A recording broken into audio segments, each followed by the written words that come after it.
10ஆம் வகுப்பு கணிதம் அலகு 2 எண்களும் தொடர் வரிசைகளும் பயிற்சி 2.5 மூன்றாவது கணக்கு பார்க்கிறோம்.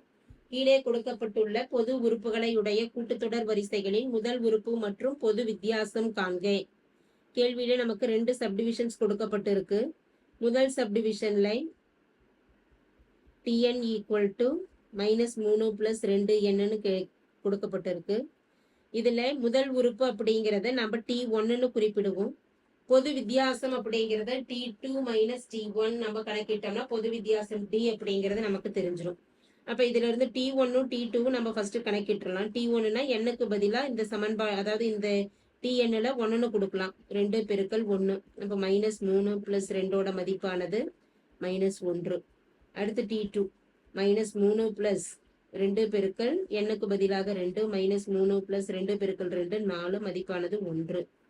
ஸோ அப்போ எழுத வேண்டியது என்னது? முதல் உறுப்பு. therefore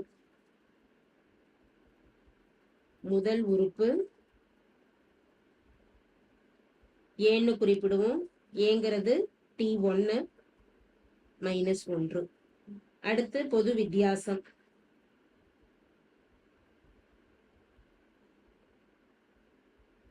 பொது வித்தியாசமானது d, t2 - t1. t2ஓட மதிப்பு 1 -1. அப்ப மைனஸ் இன்ட்டு மைனஸ் பிளஸ்.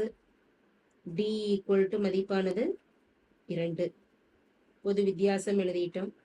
அடுத்து இரண்டாவது சப்டிவிஷன். இரண்டாவது சப்டிவிஷன்ல நமக்கு கொடுக்கப்பட்டிருக்கக்கூடிய tn ஆனது 4 - 7n.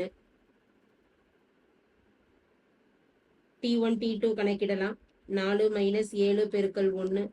4 - 7ஓட மதிப்பு 3. 7 பெரிய எண்ணுங்கிறனால அதுக்குரிய மைனஸுங்கிறனால -3ன்னு கொடுத்துடலாம்.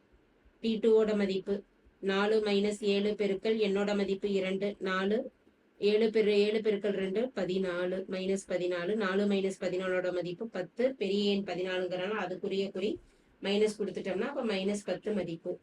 எழுத வேண்டிய மதிப்பு என்னது? therefore முதல் உறுப்பு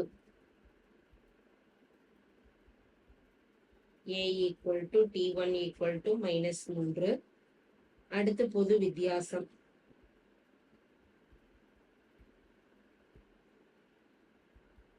d equal to t2 - t1. t2ஓட மதிப்பு -10 -3 மைனஸ் இன்ட்டு மைனஸ் பிளஸ். இப்போ மதிப்பானது என்ன? -10 + 3. இப்போ d ஈக்குவல் டு தேவையான மதிப்பு -7. தேங்க்யூ.